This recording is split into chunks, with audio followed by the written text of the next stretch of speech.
You're listening to The Builder's Mindset with Mike DiGiovanni, presented by Amazing Mindsets. Affordability, it's not a rate problem. It's a product problem. And we've been talking about this for some time. Yes, rates impact the actionable amount of demand that's out there, but talk about how builders' alignment and their timing and their discipline can fix what politics can't, or at least make a significant dent in what we're complaining that we want politics to change, so that ultimately, if we're being honest, we didn't have to fix the product. So home building industry is not stuck because demand disappeared. It's stuck because products drifted away. The buyer, faster than affordability could keep up. Products just keep getting bigger and bigger. When rates go down, products get bigger. When rates go up, products slowly get smaller, and it's a lagging indicator at that point. It's like chasing to keep up. Politics didn't create the affordability problem per se. When we talk about the Fed and rates and mortgages, that didn't create the affordability problem, but political uncertainty and those issues has exposed every weak product design made over the last years. This is not meant to discount the problem at some markets, let's say Southern California or California in general, the Northeast, those places, Colorado, those places with really high fees, really high use taxes, really stringent DR design review type guidelines and wishes. We're not trying to discount that. If you go to places like Texas and the Southeast, and you look at like the run-up of costs in Atlanta, the run-up of costs even in Dallas, Texas area, you look at those areas that are typically not hampered red tape and exacerbated fees, and it comes back to the product. The builders that are winning right now didn't guess correctly on rates. They designed correctly for reality, and they never got too far from it. Obviously, we're biased here at the Builder's Mindset, and we believe that product is a bigger problem than builders are willing to admit publicly. But I've been following this guy for a little while. I think he's out of Vegas. He's based out of SoCal Vegas. His name is Graham. I forget his last name. But he pointed out in a bigger timeline what we here at the Builder's Mindset have been talking about, what we've seen in the last 20 years. But he makes a really valid point when he says, if you look at the starter home of the 50s and 60s, 3-bedroom, 1 bath, give her 1,000 square feet, give or take 100 square feet, to today's 2,400-ish square foot, 2-story. Sorry, that 1,000 was also a ranch. 2-story, 4-bedroom, bath, probably with a flex room, 2-car garage. The 50s, 60s ones, the garage was typically optional. So if you ever drive down some of these older neighborhoods, even in Southern California, you drive down like Costa Mesa, like a historically workforce neighborhood, lots of GIs living there. You're going to see 3-bedroom, 1-bath houses with carports or single car garages. It's not from then. Now, is that what we have to get back to? No, that's not what we're saying we have to get back to. But there is a big difference between 1,000 square foot, 3-bedroom, 1-bath, and a 2,500, we'll just go around it, make it easy, 2,500 square foot, 4-bedroom, 3-bath. You've got 2.5 times the square footage. You've got arguably 2.5 times the lumber. You probably have less concrete because it's a 2-story versus the 1. You might have less roof because it's a 2-story versus the 1. You got more windows, arguably 2.5 more times windows. You've got 3 times as many bathrooms. The kitchen is crazy bigger. And what we challenge here is we don't even design that efficiently, that 2,500 square foot, 4-bedroom, 3-bath house. And what we talk about here at the Builder's Mindset is if you just get discipline. We opened up with alignment, timing, and discipline. You have to worry less about timing the market if you are disciplined on your product. And if you get disciplined on your product, that 2,500 square foot house as a production home builder, you could be the difference between building it for, in today's market in Southern California, 120 a foot, let's call it 90 a foot, okay? If you're in Atlanta, that could be the difference between 105 a foot and 85 a foot. Truly, I say, this could be a $10 to $20 a square foot delta. So the core of our problem is that the home building industry, is that monthly payments rose faster than product discipline improved. And to be quite honest, in some markets, people are still using all the outside things that they don't control as an excuse for not focusing on the product that they can control. Builders designed homes for a world of cheap money. And they've been working on that since interest rates have been low for a long time now. Obviously, things changed they teetered up in 2018, then they went back down. COVID, they went up again late 2022. And so we're still living with that. It just recently dipped down below the 6 range. 30-year fixed was down at 5.99. And my fear is that's going to cause builders to rest easy again. And that's not what you should be doing. Designing homes for a world of cheap money, fast approvals, and margin expansion, that world is gone. Yeah, we could sit around and talk about the rates moving and whatnot. And yes, Trump just talked about $200 billion in mortgage-backed securities to hopefully move rates down is ultimately his goal. But what we talk about here is, look, let all of that be the icing on the cake, the cherry on the top of that cake. Get discipline. Most margin loss happens before the homes even drop because product decisions were made without alignment to buyer, budget, city, and trade reality. Now, I'm not saying you could just go out even if you wanted to and design a 3-bedroom, 1-bath, 1,000 square foot house and build it in wherever you want. But as I said, there's a big variation, a lot of variables between that home and today's 2,500 square foot, 2-story, 4-bedroom, 3-bath home. When affordability got tighter,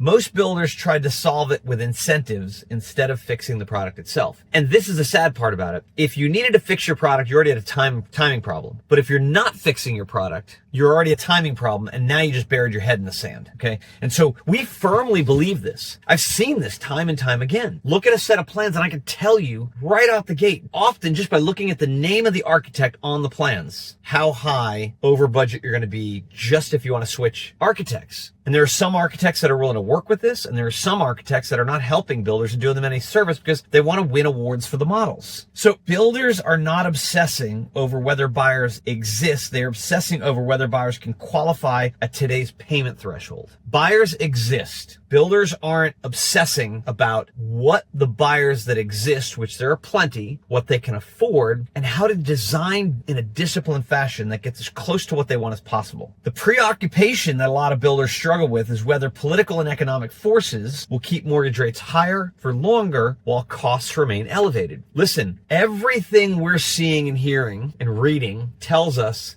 that costs are going to remain elevated. And so you got 2 ways to reduce costs in that market. You can either try to leverage your scale to squeeze your trade partner margins down, or you can just try to squeeze your trade partner margins down, sarcasm intended, or you can really work on the constructability of what it takes to put your house together and start working on fundamentals. Here's a simple, easy one. Look at your plans. Do you have a plan that has no 45-degree angles in the walls, in the interior walls at all? Do you have one? If you do, kudos, pat yourself on the back. Don't break your arm doing it, but kudos, because most builders struggle to do that. And every 45 costs money and time. It's harder for the drywallers. It's more work for the framers. And it, to me, screams, we didn't lay this house out right. Look, tariffs, labor constraints, and regulatory friction matter because they push costs into a product that already can't absorb them. So we're going to continue to see all of those things. The reshoring attempt that Trump is working on is going to be combined with higher tariffs for the time being and increased costs as we try to reshore some things. And listen, this is not really for this podcast, but I was thinking about this a lot this weekend, and what you're going to see with this Trump administration, no matter what happens in the midterms over the next 3 years, he's going to continue to push towards a more deglobalized aspect of how we approach things. We're going to start, people are going to say isolationist because that sounds negative and it sounds bad, but we're going to go to a more regionalized aspect of things. The Western Hemisphere is going to coalesce around itself, led by the United States. And think it's smart. It's niching down to what do we have here at home? What do we have here in our hemisphere? It's easier for travel. It's easier for transport. Stop relying on our enemies and people who are not our allies for things. The Chinese for goods and services and cheap goods and services. Asia in general for those things. But as that happens, if you're not being smart about how you're building your house, how you're designing your house, that 30 to 50% of your revenue is going to do nothing but continue to just drive your price up or your margin down. So yes, the industry is nervous because pricing power is gone, because when pricing power is here, and this is what we had in COVID, pricing power out the wazoo, interest rates artificially low, and pricing power saved everybody's mistakes. Cost discipline has not yet fully arrived. And to be quite honest, I see some builders just hiding from it, literally hiding from it. There's what I call this like the sunk mistake mistake. We've already just foobarred our product development, but if we admit that and fix it, it means we have to admit that we made a mistake. So people the sunk cost of their mistakes, it's their ego sometimes that's keeping them from moving forward to a better place. So here's the real fix. We teach this in the Warrior Profit Academy in Mastering New Product Success. We have a whole module on it. It's not that long. You can watch it in basically an hour. If you like what you reach out to us, we can really help you dive in a lot deeper. If you want to see as much as we can in a 1-hour webinar, what we could put in, what we've learned over 20 years of working for basically 6 different production home builder units, 5 companies, 2 private,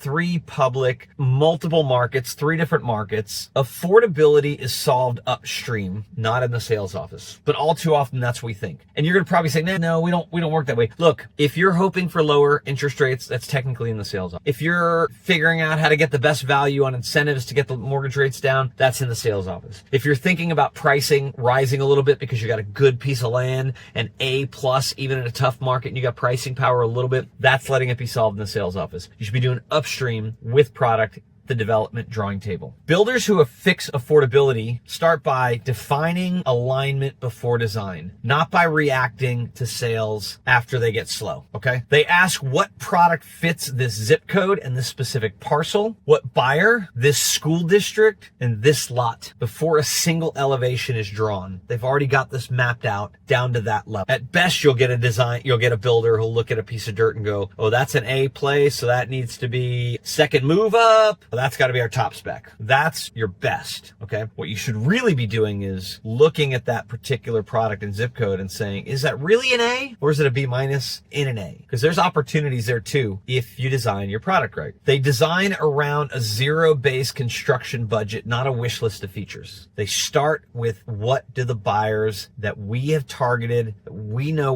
who wants to buy here? Who's going to buy here? What is it that they need? Let's start from that budget. If we got anything left over, then we can add some of the wants that make us a compelling offering compared to the competitors. They simplify structure and exterior early because 50% of the vertical cost is locked in at foundation, framing, windows, and mechanicals and roofing. So it's mostly about the structure. You're not going to significantly lower your cost by changing your sinks and your faucets. It'll help a little bit, but the money is in the exterior elevation, the structure, the roof, the windows, and the mechanical designs. Many builders that if they reuse and adapt library product instead of reinventing plans for every community, this will reduce time, rework, and their cost. I'm working with a group of investors now to put together some spec building in the fire rebuild areas of Southern California. And there's not a lot of people doing that right now. A lot of companies are doing this one-off buyer thing, and they're going to get into a lot of trouble with that because buyers typically also don't know what they don't know. And when they go through the process, when you build on somebody's lot, they're going to, 1, inevitably cause delays, and 2, add cost. And they don't understand why the Taj Mahal countertop costs $6,000 more than Santa Cecilia Ubatuba or whatever you may have, or even an entry-level white or gray quartzite product. And so as I was talking to these trade partners, it's funny, I was saying, we're going to build four lots at a time. And the plan is to build the same exact floor plan, same exact elevation. Now you're going to say, Mike, how can you get away with that? We can get away with it because it'll be somewhat scattered lots. They won't be next to each other because we'll pick 4 lots within there's so many structures that were burnt down in Southern California. And the goal for us is to do that, to leverage the scale that we have at 4 homes. If I built 4 homes, 4 floor plans, 4 different elevations, I'd have no scale. At least with 4 homes, same floor plan, same elevations, even though they're within a 1 or 2 mile radius within that market in that area, we could still at least say to the trade partners, hey, we'll start one, and then 3 weeks later, we'll start another one. So you'll learn, and then the next 3, you can do them all as a phase. What they shared with me is, they said, that's good. That's going to help us be reasonably competitive. But where they really make money from a production builder standpoint is every phase. Let's say they get awarded a 100 home community, and they're building phases of, let's say, 10 at a time in the there's 10 phases. They might gross margin 15, 16, 17 on the first phase and maybe 23 or 24 on the last phase. Each phase, they're going to pick up maybe 1%, maybe a little bit more, maybe a little bit less. And so over the course of 10 phases, they could conceivably go from 15% margin to, or 16, 17 to 23, 24, 25. And so what they were saying, the model that we're proposing does work. We are leveraging the scale and we're being as disciplined as we can. However, what they said is if they don't have the same crew and foreman that comes back for the next 4 that we plan to start 4 every 3 months, that they almost have to start that process all over again. So why do I bring that up? Because builders that are disciplined about their library product and continue to reuse it over time, they get over that from scale, because let's say a framer has 12 crews, but he tends to send these 4 crews to this zone area that particular builder works in. Over the course of the year, in those 10 phases, all 4 of those crews have built those houses. So if they got 3 or 4 floor plans, a few elevations, when they start another community 10 miles down the road and they stay disciplined and build that same plan series, which a lot of builders struggle with, they struggle to battle with the city to keep the elevations similar, to keep the floor plans the same. But when they do that, those trades show up and they're like, I know what I can build these for. I know what these are. Look at the plans real quick. And their learning curve is a lot quicker. So it won't take them 10 phases to get to that full realized lower cost. It might take 5. Okay. So that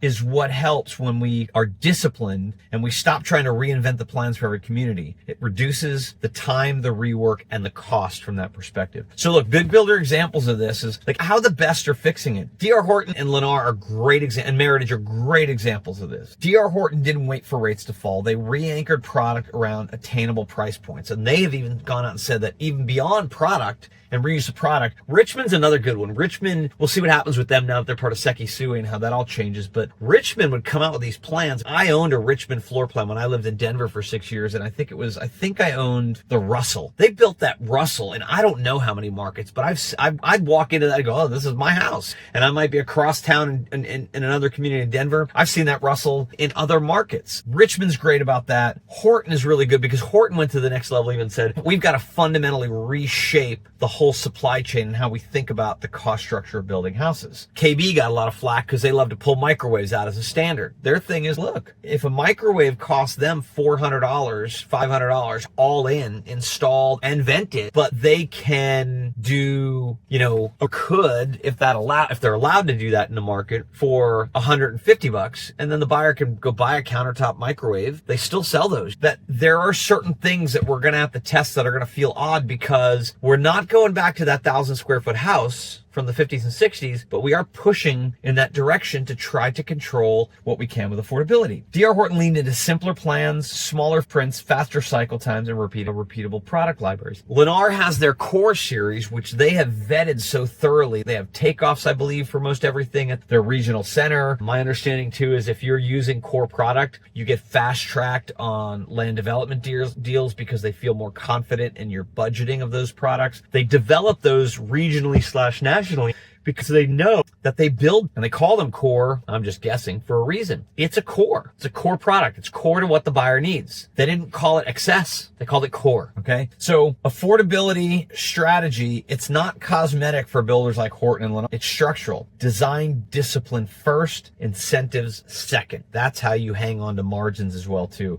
And Horton done a really good job, even better, I would say, than Lennar from that perspective, because they're still selling houses and their margins are a little bit better than Lennar's. Lennar's really leaning into incentives a little bit more, but not good or bad. It's a bit more so, in my opinion, because Lennar is adamant about their pace and they'll get it at all costs. Horton's scale advantage, it's product repeatability and cost certainty. Okay. Builders know this is true, and some of them will use it as an excuse. Oh, I don't have that scale. Think about the example I just gave you. If we're going to go build 4 houses, we're going to leverage the scale we have rather than saying we don't have any scale. You have some, make the most of what you have. How can this work for a small builder? Small smaller builders who survive this environment stop customizing for ego and start standardizing for absorption. We got clients that are doing this right now. The ones that get it, the ones that understand. They involve purchasing and construction before renderings go to the city, not after bids come back high. That's the old way. And I say old, but it still happens. We're over budget, so go grind the trades down. I learned early on in my career that I didn't even want renderings to go to some city planner because I knew they would hang on to whatever it was. Renderings came to me first. I reviewed them, made my red lines. I got a system we dialed in where we would work with the architect. We'd strip it down. We'd add just the things we fend the city if we didn't have them, and we held back just a couple of things we knew they'd want to ask for something, so we'd have our pound of flesh ready to give them. We dialed it into a science. Did we always get it exactly right? No. But when you look at some of the success we've had, taking 9-figure business units from some of the worst performing in the country to some of the best and still performing that way, something was working, okay? So design elevations that the cities will approve without unnecessary corners, plane breaks, and structural costs. Look, a box has 4 corners. Can a house be a box with 4 corners? No, because if you count the porches and all the other things, and you gotta have a little articulation, at the end of the day, your house, like your most streamlined, most efficient house, I believe should end up with somewhere in the neighborhood of 6 to 8, maybe 9 corners in the slab or the foundation. I've counted 15, 16 years ago. This goes back to 2014, 2015. In a basement market, a corner costs $90. I think today it's about $200. So if you've got a house that has 10 corners, and then you don't design for discipline, and you got another house that has 16, that 6 extra corners is arguably costing you about $1,800 a house. All right, so be smart about this. Think about it, not just architecture, pick the right structural. These small builders can win not by being cheaper, they win by being clearer about who their buyer actually is and designing product to that buyer for that buyer, okay? This worry doesn't have to keep you up at night. It doesn't. Affordability fear fades when builders regain control of product inputs instead of reacting to macro noise. Control the inputs, the design, the products, the features, the specs, the scopes. Then you will be set up for success. Then you can respond and not react to the macro noise. Interest rates go up, watch your sales, watch your margins, watch your pace, see if you need to introduce some incentives. Incentives, last line of defense, not the first. Politics will always be uncertain. Disciplined product strategy is not. It is ingrained in your DNA how you handle product. And sometimes that's chaos and it needs to be controlled. When alignment, timing, and structure are owned early, rates become a headwind, not the wall. Builders who build for a buyer that they know who it should be, not for the boardroom, not for the owner, not for your division presidents not buying that house, they will always outlast the cycle. As we said, check out our Warrior Profit Academy, Mastering New Product Success.